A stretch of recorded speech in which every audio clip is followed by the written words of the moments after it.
Hey, beautiful people, you know what time it is. It's a chat with Rasheen. And listen, I got my blue blazer on, so, that means I'm in business this morning. But, last year and a couple of years back, the big thing was don't ignore the red flags. Don't ignore the red flags. Don't ignore the red flags. Well, I want to encourage you this morning. Don't ignore the green flags. I think so many times we're looking for a perfected thing. We're looking for God to send somebody in our life that is finished, quote unquote.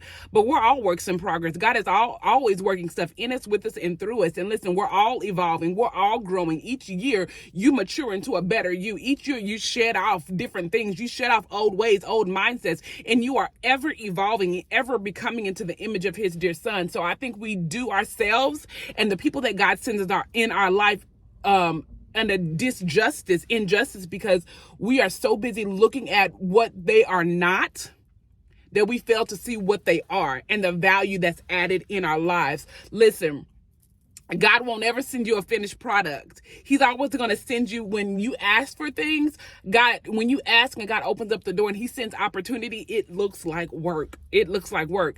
And I wholeheartedly believe that when God sends that somebody in your life, it will be a time of growing and maturing together. It will be a time of building. It will be a time of sacrifice. It will be a time of intentionality. It will be a time of learning you, because sometimes we don't know ourselves until somebody else enters into our space. We don't know a facet of ourselves until somebody else enters into our world. So I know that a lot of us are pushing away, and we're putting up walls, or we're negating what God has for us because we're looking for a finished product. And that's not the way God operates.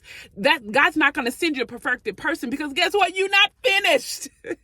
You're not perfected. You are ever growing and ever evolving. And so we spend so much time highlighting quote unquote the red flags, that we negate the green flags that's in front of us. We negate what we prayed for, because it may not be packaged, it may not be delivered, and it may look like work, y'all. So I just want to encourage you, don't ignore what God has sent in your life or sending in your life. And I pray that we're all discerning enough to see that this is a God thing and it's work.